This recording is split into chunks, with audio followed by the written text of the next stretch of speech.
Bom, como o Cris já explicou na semana passada, nós estamos numa série temática no início desse ano inspirada nesse livro aqui. Não sei se ele chegou a mostrar para vocês, Cuidar de Si, do pastor Daniel Ganais. Ele é pastor lá na Igreja Presbiteriana do Recreio, no Rio de Janeiro. E além de ser psicólogo, e boa parte do tempo ele passa cuidando de pessoas, e diante de mais desses 20 anos de ministério e vocação, ele escreveu esse livro. Semana passada o Cris falou sobre cuidar de si em relação ao nosso relacionamento com Deus, ou seja, a nossa espiritualidade. E hoje nós vamos falar sobre cuidar de si no trabalho. Além desses temas, nas próximas semanas a gente vai falar sobre os seguintes temas, né? Planejamento, lazer, saúde e relacionamentos. Todos esses temas são o que o autor acaba listando aqui como áreas essenciais da vida. Então, a gente achou por bem a gente começar o ano falando um pouco disso. A ideia aqui não é ser uma mera exposição do livro, até porque ao preparar essa mensagem eu me empolguei um pouquinho. E muito da fundamentação bíblica que vai ser aqui exposta, ela foi inspirada neste outro livrinho aqui, chamado Trabalho, Propósito e Descanso, do pastor Bernardo Shaw. Ele é pastor da Igreja Presbiteriana do Caminho, que fica aqui perto, na região da Vila Mariana. E ele é professor no Seminário Servo de Cristo, possivelmente professor de alguns irmãos aqui que são alunos lá no seminário. Mas, além disso, tem uma razão muito específica porque eu escolhi esse tema para falar hoje. No acampamento da Fonte, no ano passado, quem não foi, olha o que perdeu. Tivemos um momento de mesa, em que nós nos reunimos em pequenos grupos após a pregação de cada dia, e era o momento em que a gente ia realmente compartilhar e aprofundar as aplicações que a gente teve nas mensagens pregadas, né? E eu tive o privilégio, nesse momento, no acampamento, de participar de um grupo junto com o Alessandro, com o Lucas e o Renan. E foi um momento muito precioso em que a gente teve a oportunidade de compartilhar os dilemas e as tensões das nossas vidas profissionais. Inicialmente foi uma surpresa de, nossa, existem outras pessoas que passam pelo que eu passo. E depois foi um espaço de a gente também refletir junto o que a gente pensava à luz das Escrituras em relação a esses dilemas dos nossos trabalhos. E então, publicamente aqui, eu queria agradecer eles por estarem comigo nesse grupo e também porque foi muito importante para mim e me relembrou sobre a importância do tema que a gente vai falar hoje aqui. Cuidar de si no trabalho. A primeira pergunta que a gente pode fazer disso é: por que cuidar de si? E a segunda pergunta é: por que no trabalho? A primeira pergunta, o Gui meio que já respondeu um pouco na devocional hoje no início, e eu também espero que vai ficando cada vez mais claro à medida que essa série vai se alongando ao longo das próximas 6 semanas. Mas a pergunta segunda, que é por que cuidar de si no trabalho, ela é relevante a gente pensar um pouquinho mais nessa introdução. Certamente, muitos de nós aqui passamos mais tempo no exercício de alguma atividade de trabalho como profissão do que com as nossas famílias. Existem pessoas aqui que trabalham 30, 40, 60 ou até 80 horas semanais. Eu, pessoalmente, trabalho oficialmente 9 horas por dia. O meu trabalho é quase inteiramente presencial. Então, adicionando 1 hora de almoço, são 10 horas diárias que eu tenho que passar presencialmente ali. Eu demoro 1 hora para ir e 1 hora para voltar do trabalho. Fazendo uma conta rápida aqui, assim, eu passo 12 horas fora de casa. Não podemos desprezar o impacto que uma rotina de trabalho tem na nossa vida. É o momento que você está fazendo algo, provavelmente produzindo algo, seja uma ideia, um produto, algum valor ou serviço. É um momento que esperamos ser úteis, eficientes, relevantes e que, em geral, é muito importante para que possamos cumprir com os nossos compromissos financeiros. Afinal, nós recebemos algo em troca, geralmente, um valor financeiro pelo trabalho que nós produzimos. Então, a maneira como que a gente lida com o trabalho tende a adquirir um peso. Pois nós não só gostaríamos de apreciar o que fazemos, nós gostaríamos de fazer da melhor maneira, né? mas também nós precisamos do retorno financeiro. Ou seja, já passamos, possivelmente, pelo medo e o receio de não conseguir prover pela nossa própria vida, financeiramente. E já corremos o risco também de pensar que o retorno financeiro do nosso trabalho tem maior importância do que o próprio Deus na nossa saúde financeira. Se você vive em São Paulo, ano de 2026, a probabilidade dessa realidade já ter te afetado é muito alta, em algum momento da vida. Mas você pode também pensar que, mesmo que não seja sobre você, e as pessoas que não obtêm o retorno financeiro pelo seu trabalho?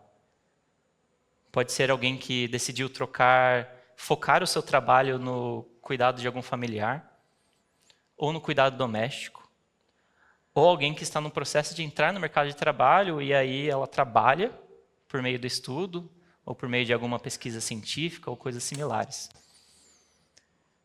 Possivelmente quem realiza esse tipo de atividade nesse sentido, ou essa pessoa possui um apoio, uma rede de apoio financeira relevante, ou ela vive com uma certeza financeira ainda mais angustiante.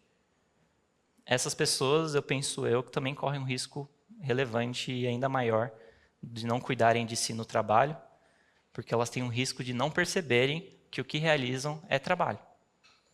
E assim não imporem limite suficiente à sua atividade de trabalho.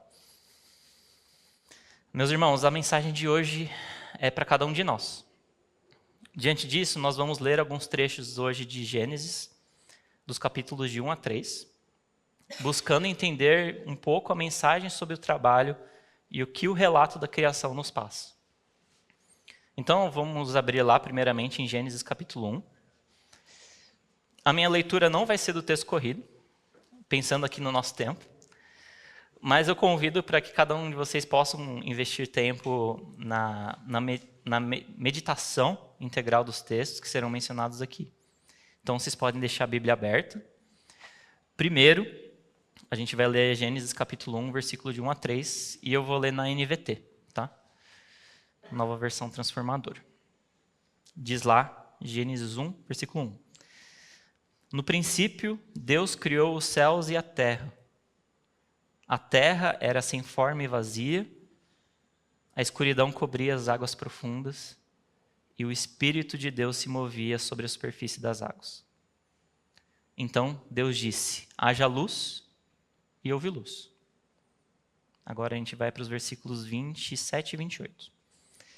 Assim, Deus criou os seres humanos à sua própria imagem. A imagem de Deus os criou. Homem e mulher os criou. Então Deus os abençoou e disse: sejam férteis e multipliquem-se. Encham e governem a terra. Dominem sobre os peixes do mar, sobre as aves do céu e sobre todos os animais que rastejam pelo chão. Versículo 31 agora. Então Deus olhou para tudo que havia feito e viu que era muito bom. A noite passou e veio a manhã, encerrando o sexto dia. Agora vamos para o capítulo 2, versículos de 15 a 17. O Senhor colocou o homem no jardim do Éden, para cultivá-lo e tomar conta dele.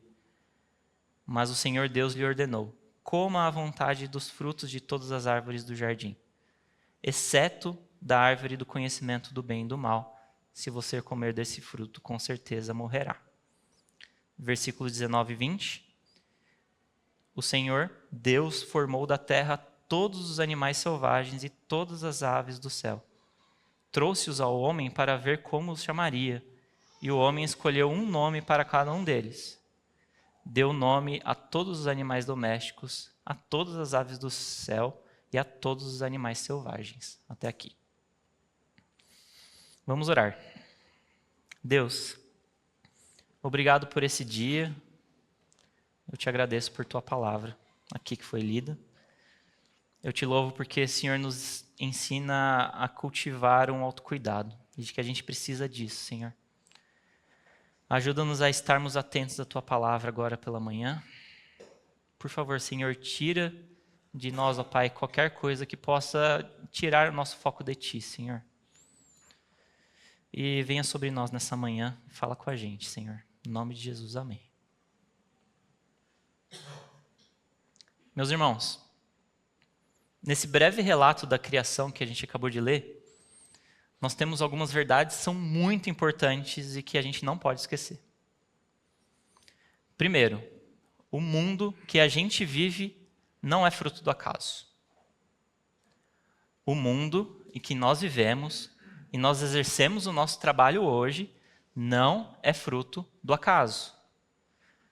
Se você for responder essa pergunta, né? O mundo é fruto do acaso, né? Possivelmente você vai responder corretamente um não.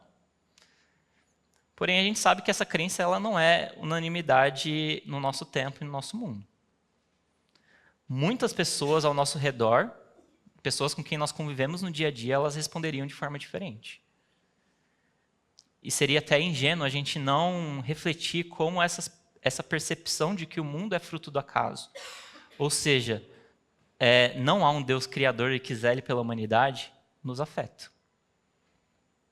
Então, uma pergunta que eu tenho de início aqui, né? Apesar de crermos que o mundo não é um fruto do acaso, por que muitas vezes nós vivemos como se fosse?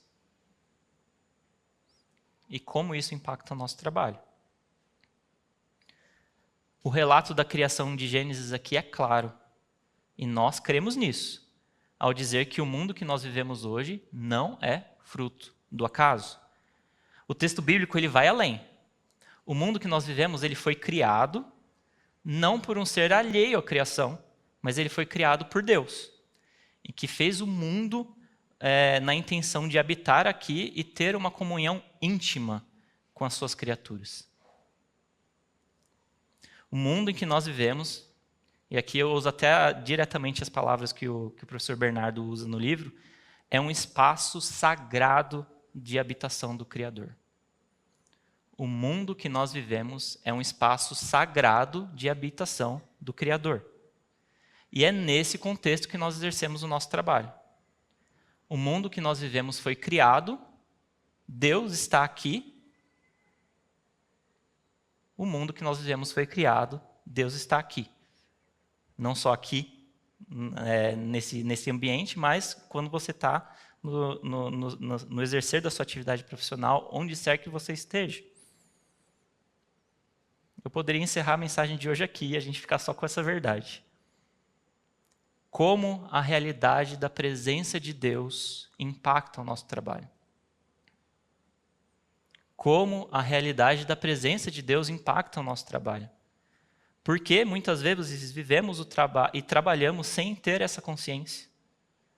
Cuidar de si tem a ver com estarmos atentos à presença de Deus. Em segundo lugar, meus irmãos, o relato da criação que acabamos de ler aqui nos mostra que Deus trabalhou na criação do universo. Ou seja, trabalhar faz parte do caráter de Deus, de quem Deus é. E o mundo é o universo, e o universo foi o resultado desse trabalho. Isso quer dizer que trabalhar é algo essencialmente bom, pois vem de Deus. Sem o trabalho de Deus não haveria vida. Deus é um Deus que trabalha e que põe ordem no caos. Não somente isso, o texto diz que Deus criou o ser humano e nos fez a sua própria imagem e semelhança. Isso quer dizer que trabalhar também faz parte do nosso caráter como seres humanos, criados à imagem de Deus. Trabalhar faz parte da nossa vocação. E nós veremos que nós fomos criados para participar do que o próprio Criador iniciou ao dar origem à sua criação. Por isso, meus irmãos, trabalhar não está restrito ao nosso ganho financeiro. Algo que o nosso tempo tem utilizado para definir o nosso trabalho. Trabalhar não está restrito a alguma performance em específico, a um sucesso, seja lá o que a gente queira dizer com isso. E a gente tem que dizer não a isso como uma necessidade. Não somos definidos pela quantidade de dinheiro que o nosso trabalho produz. Assim, olhando o que Deus faz com a criação em Gênesis, capítulo 1, e o que Deus acaba requisitando ao ser humano no capítulo 2, nós podemos inferir que trabalhar está relacionado à manutenção da ordem, da plenitude da vida do universo, iniciado pelo próprio Criador. Novamente, o professor Bernardo ele acaba utilizando a palavra shalom para resumir isso. Shalom quer dizer paz, segurança, florescimento, plenitude de vida. É a realidade de que todas as coisas estão no seu devido lugar. Então, a função da humanidade é dar continuidade ao trabalho de Deus no mundo, construindo essa cultura de shalom, de ordem, da plenitude da vida. Como essa perspectiva de trabalho nos ajuda a entendermos o nosso trabalho hoje? Eu sei que estou fazendo várias perguntas difíceis, tá? Mas vocês deem seus pulos aí depois. Para a gente refletir realmente, meus irmãos. Em terceiro lugar, no relato da criação aqui, nós vemos Deus colocando o homem a tarefa de cuidar num jardim. Bem como de colocar o nome nos animais, né? Esse ato de dar nome no pensamento bíblico, ele se traduz numa atividade de exercer domínio, atribuir valor e distinguir funções. Quantos de nós não fazemos isso e praticamos esses verbos no nosso trabalho dia a dia? É interessante também a tarefa de cuidar do jardim. A imagem do jardim na literatura da época era comum descrever o espaço da habitação divina em harmonia com a vida humana. Então, sendo o jardim como esse espaço da habitação divina, os seres humanos deveriam, nesse jardim, entendê-lo como uma dádiva, um presente, um privilégio. E assim eles deveriam também imaginar e planejar, inspirado no caráter de Deus, o que fazer com esse jardim. Isso envolveria não somente o aprimoramento das técnicas de cuidado de jardinagem, mas também no desenvolvimento de tecnologias necessárias para esse cuidado. Um fator muito importante, queridos, nenhum jardineiro realiza sua atividade a partir de uma perspectiva de exploração. Um jardineiro traz cuidado, um jardineiro traz sustentação e, por que não, beleza. Então, disso, a gente também deve se perguntar, né?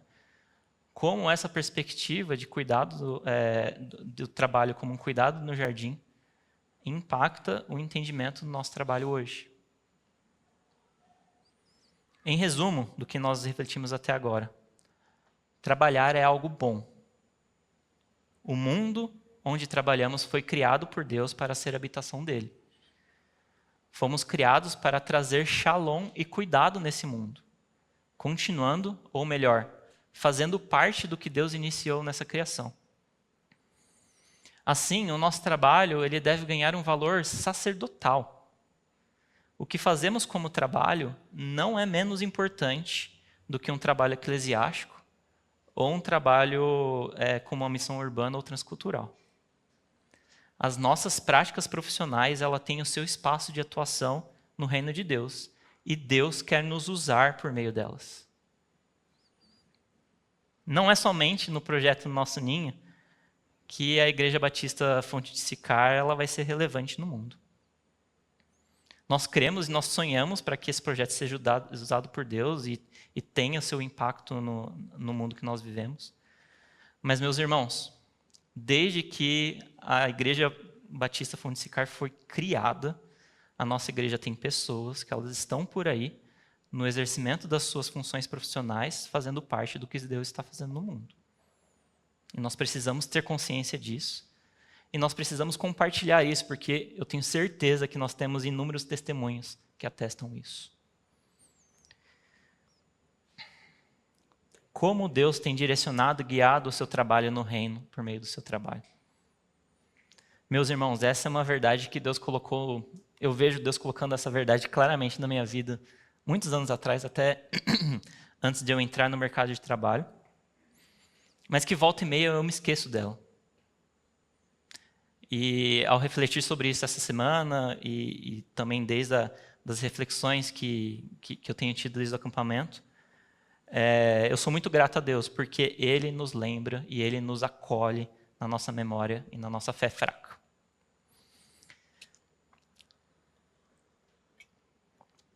Tudo isso que eu falei aqui antecede o pecado. Tudo isso aqui antecede a queda. Por ora, nós lemos somente até Gênesis 2. A gente precisa aprofundar e ir além, pois vivemos em um mundo impactado pelo pecado. Ou seja, nem sempre o shalom é a experiência que nós temos em relação ao nosso trabalho. Vamos então agora, a gente vai ler Gênesis 3. Inicialmente a gente vai ler dos versículos 6 aos 10.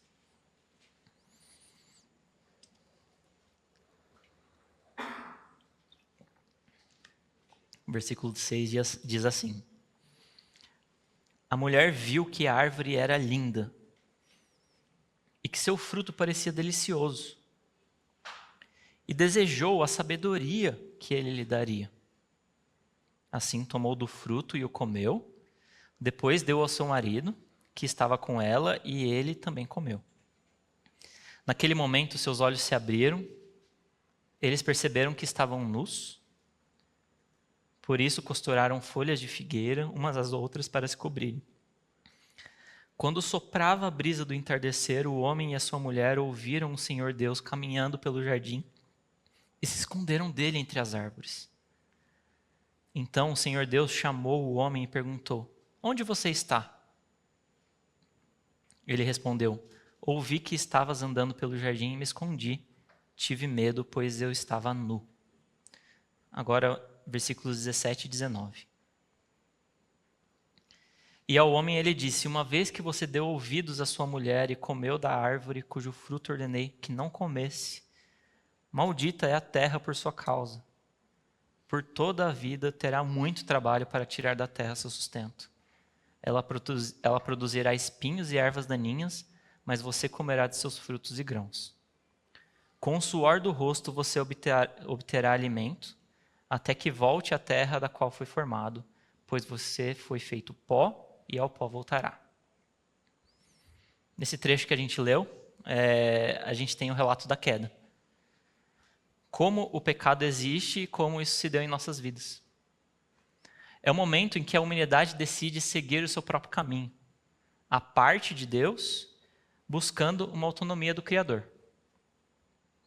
Nesse texto, nós vemos que o pecado impactou, afetou e distorceu a relação que o ser humano tinha com Deus, distorceu a relação que o ser humano tinha com o seu próximo, distorceu a relação que o ser humano tinha consigo mesmo e também a sua relação com a criação. A fragmentação do relacionamento com Deus impacta todo esse ambiente lindo da criação que a gente acabou de descrever há alguns minutos. O ser humano não quer mais se relacionar com Deus, fazendo parte do cuidado do jardim do que Deus está fazendo no mundo. Pior, o ser humano agora passa a trabalhar contra isso. O ser humano ainda tende a observar o seu próximo, seja o seu cônjuge, seja o colega de trabalho ou qualquer outra pessoa, como um inimigo. Alguém contra quem nós competimos. No relato que acabamos de ler, nós vemos que o homem culpa a mulher ela acaba culpando a serpente e acaba que ninguém assume culpa de nada. Qualquer semelhança com o nosso ambiente de trabalho aqui não é mera coincidência, porque é isso que o pecado faz. O ser humano também tem o seu sentido de identidade afetado, desembocado também no seu sentido de trabalho. O trabalho ele se torna duro, ele se torna penoso. O ser humano agora, ele explora a criação, fazendo dela uma aparente serva ao seu bel prazer de progresso. No jardim, onde antes florescia a vida, agora produzirá espinhos e ervas daninhas. Trabalhar no mundo de hoje é danoso. Muitas vezes sofremos, certas vezes dói. Constantemente somos oprimidos por realidades de pecado. Precisamos, meus irmãos, aprender a reconhecer as realidades de pecado do nosso dia a dia de trabalho. Precisamos aprender a reconhecer as realidades de pecado e as tratar como pecado. algo que nós devemos rejeitar. Que realidade de pecado em relação ao nosso trabalho que nos impactam hoje? Pensem profundamente sobre isso. O fato que eu mencionei anteriormente de pessoas que acabam trabalhando mais do que vivendo é uma delas. Pessoas que trabalham infinitas horas, passam infinitas horas em transporte e sofrem uma dura realidade de uma vida de escassez. Nós somos hoje confrontados com uma realidade de mercado do lucro pelo lucro. Muitas vezes, no mundo corporativo, você tem o risco de cumprir uma meta e saber que ela vai ser muito desafiadora no ano seguinte e muitas vezes até irreal. O nosso mundo, ele preza pela eficiência, pela produtividade, pela tecnologia. O nosso trabalho, ele é impactado por isso, com o efeito de que nós podemos introduzir uma eficiência num processo interno da empresa que a gente trabalha. A gente, às vezes, vai conseguir provar que aquilo teve o lucro desejado, mas muitas vezes isso pode gerar até a demissão de pessoas que foram impactadas por aquele processo. Alguns de nós aqui já tiveram que demitir pessoas simplesmente por causa de metas financeiras corporativas muito longe da nossa realidade. Talvez alguns de nós já fomos demitidos por causa de alguma situação de injustiça, tendo os direitos trabalhistas violados e sendo também desconsiderados. Sem contar também a realidade de abusos morais, até sexuais, que existem dentro do contexto de trabalho.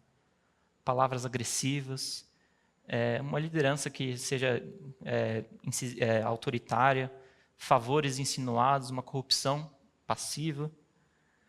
Essa é a realidade debaixo do sol que nos assusta e nós vivenciamos ela dia após dia.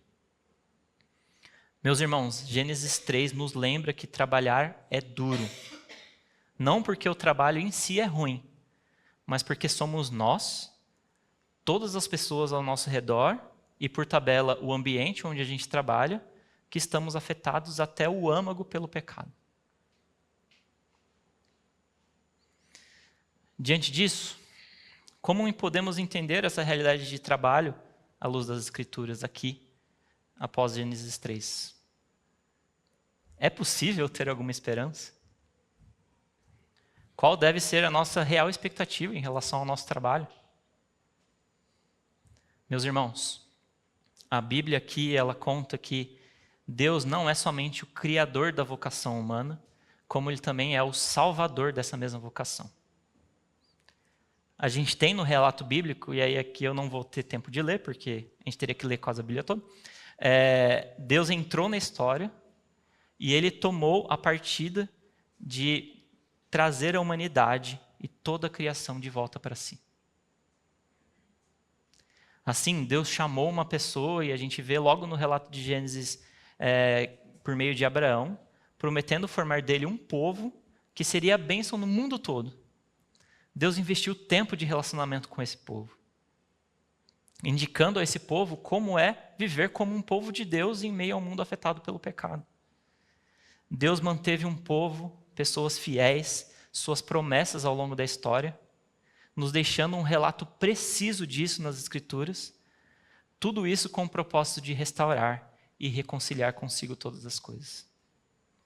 Sabemos hoje que Jesus Cristo veio, sabemos que Ele não só veio, como Ele viveu em nosso meio, trazendo a realidade do reino de Deus dentre nós, como também Ele morreu e ressuscitou, derrotando a própria morte.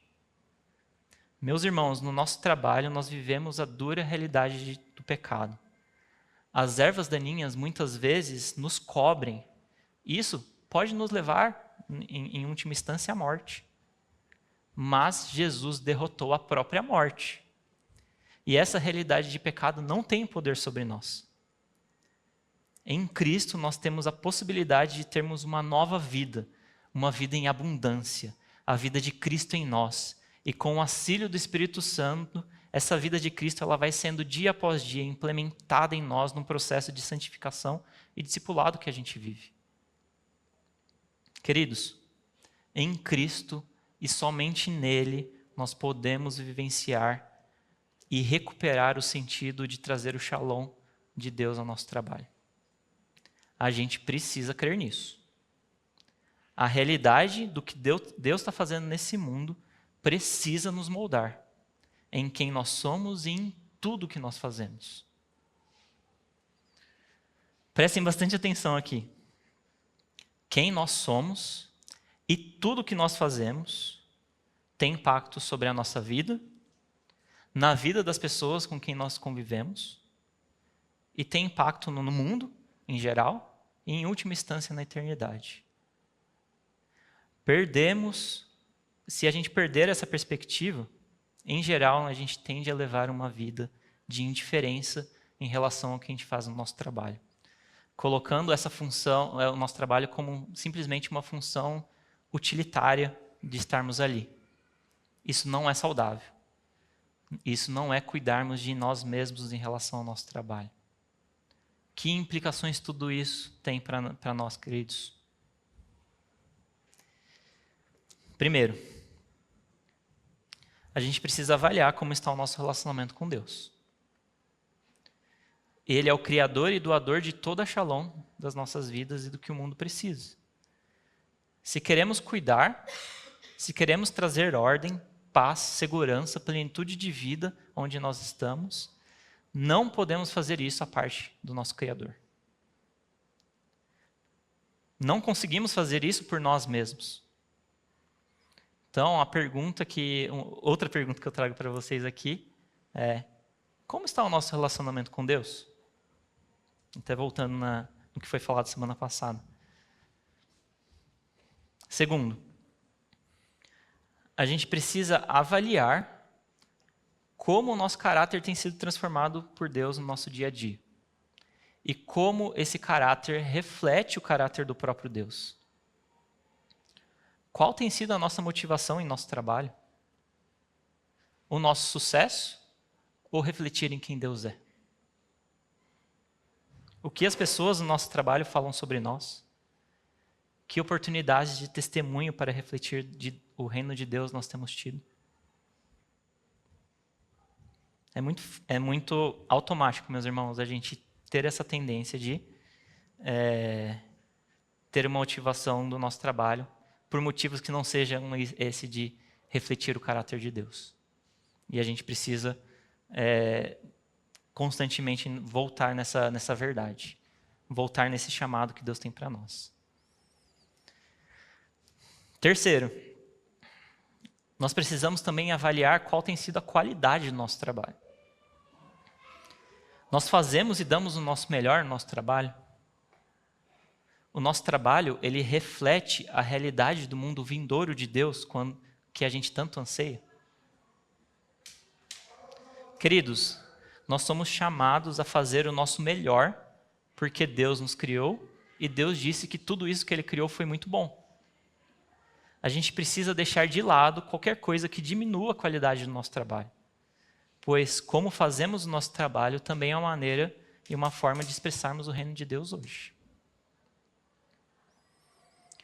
E eu tenho só mais 2 pontos, mas eu vou gastar um pouquinho mais de tempo neles.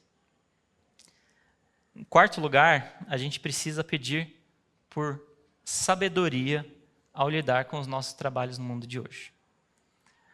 Eu não poderia trazer nenhuma...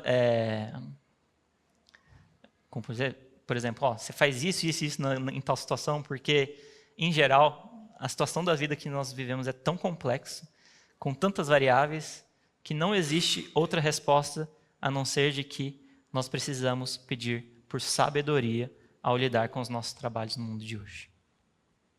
Precisamos de sabedoria do Senhor para não cair nas armadilhas que surgem na nossa jornada de trabalho. Coisas que podem parecer boas, mas que na verdade não são. Coisas que, mesmo que por baixo dos panos, tentam ferir a nossa integridade em Cristo. Precisamos de sabedoria para lidar com a realidade complexa do trabalho que nós vivemos. Em um mundo em que precisamos tomar uma decisão urgente, com poucos dados ou poucos fatos para nos embasar, há momentos que a gente vai ter realmente que segurar na mão de Deus e clamar por sabedoria. É a sabedoria de fazer o certo, na hora certa, do jeito certo, com a motivação correta. E isso também é uma forma de nós testemunharmos. Eu nunca me esqueço uma vez que, na empresa que eu trabalho hoje, tem um outro irmão que trabalha lá também, e que uma vez eu ouvi o diretor da empresa falar sobre esse irmão, né? E aí esse diretor virou para mim e falou: o fulano é uma pessoa sábia. Aí eu olhei e falei: eita, que legal.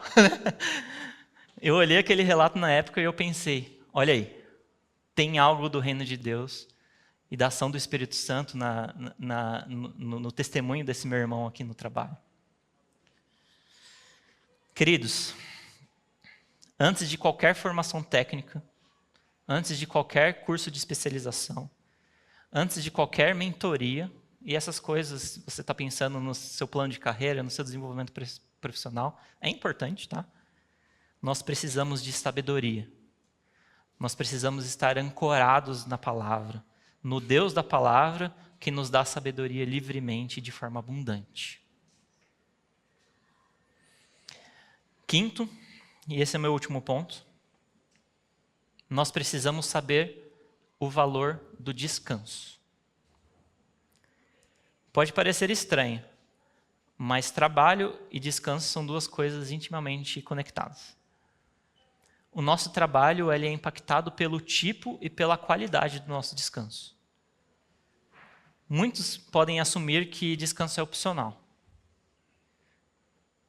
A gente pode entender que a gente tem que descansar quando dá tempo, ou tem aquela frase, né, trabalha enquanto eles dormem, né?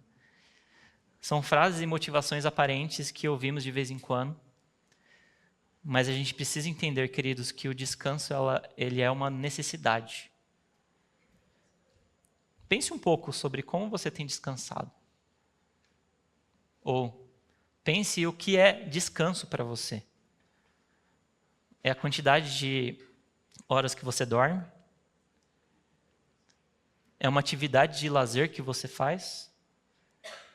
É um entretenimento? É incrível como muitas vezes a gente confunde descanso com entretenimento, né? Ou talvez sintomático. Mas o nosso foco não deve ser somente descansar, porque isso vai potencializar o nosso desempenho no trabalho. Isso é verdade. É provável que você experimente isso ao descansar, pois você vai acordar mais disposto, você vai ter mais atenção, sua cabeça tenderá a estar menos cheia e ela vai estar mais disponível para novos desafios. Mas essa não deve ser a nossa motivação, apesar de ser verdade.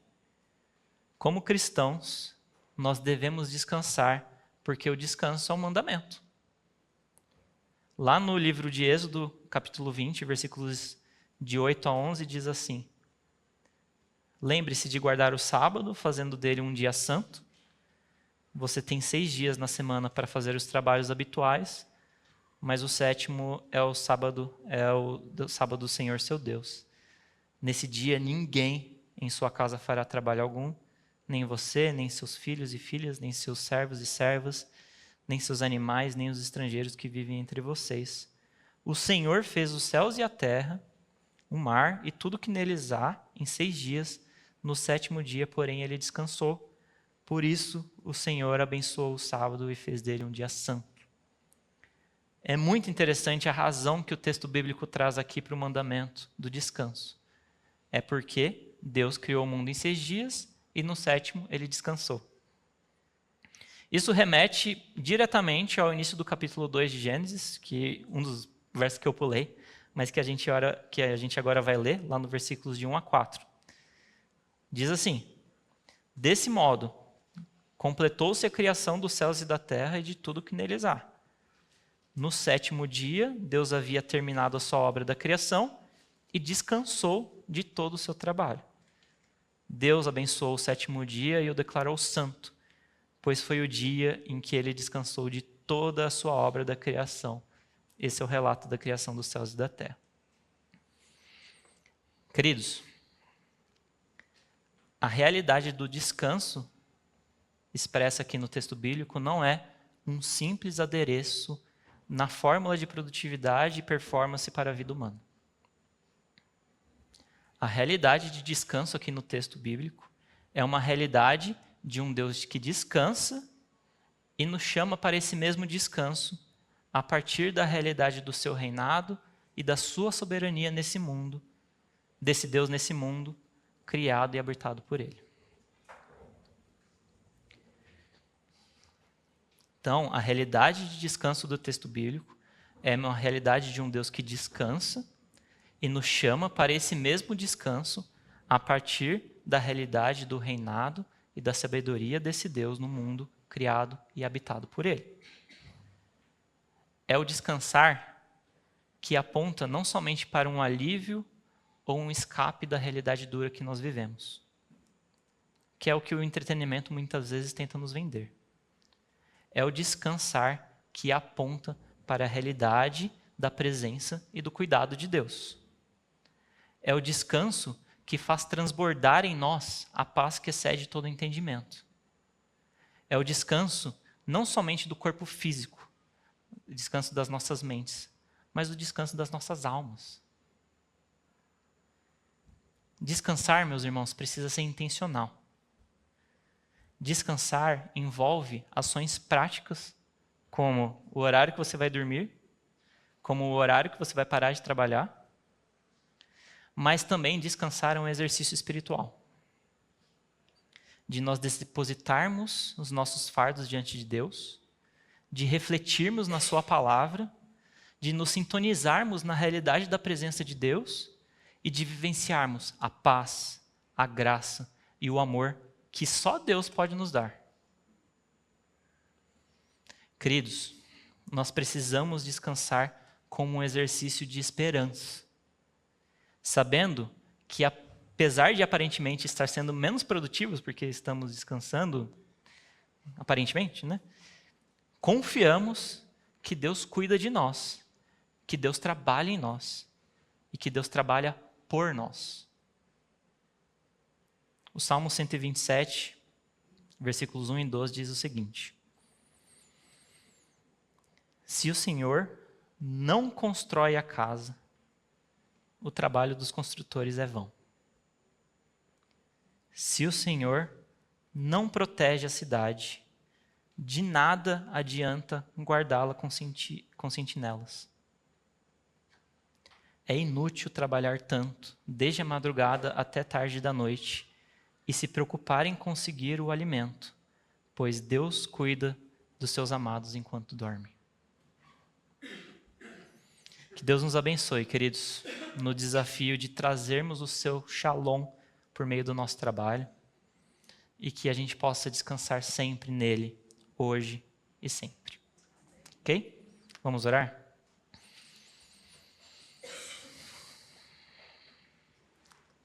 Querido Deus, a gente te louva porque o Senhor está aqui. A gente te louva porque o Senhor não só está aqui, mas o Senhor está com a gente dia após dia, Pai. Em tudo que nós fazemos. Em todas as realidades de trabalho que nós vivenciamos, ó Pai. Por favor, Senhor, ajuda-nos a vermos o Senhor no nosso trabalho, ó Pai. Por favor, Senhor, ajuda-nos a estarmos sensíveis à ação do Teu Santo Espírito ali, Senhor. Por favor, Senhor, ajuda-nos, ó Pai, dia após dia, a que a gente possa se derramar diante de Ti, Senhor, porque a gente sabe que só do Senhor pode vir, ó Pai, o shalom, só do Senhor, ó Pai, pode vir a sabedoria, só do Senhor pode vir o descanso, Senhor. Dá-nos a graça, ó Pai, de sermos bênção no lugar onde a gente exerce a nossa profissão. Dá-nos a graça, ó Pai, de exercermos o nosso trabalho com a qualidade que vem de Ti, Senhor. E nos ajude, ó Pai, nos ajude a fazermos parte do que o Senhor tem feito nesse mundo. A gente sabe, ó Pai, que muitas vezes nós somos afetados por realidades tão difíceis. E a gente clama, ó Pai, vem sobre cada uma dessas realidades, ó Pai. Que por mais que escuras que essas realidades possam ser, por mais que sujas pelo pecado, por mais que pareça não ter, Senhor, nenhuma saída, nós clamamos, ó Pai, venha sobre nós, porque a gente sabe que o Senhor está ali. Cuida dos nossos corações, Senhor.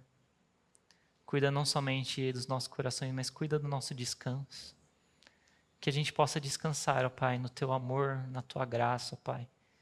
E que a Tua paz, ó Pai, e o Teu shalom possa encher, ó Pai, o nosso coração, a nossa mente, ó Pai, a nossa vida. De forma que tudo, ó Pai, seja para Ti. Em nome de Jesus, nós Te louvamos e Te agradecemos. Amém.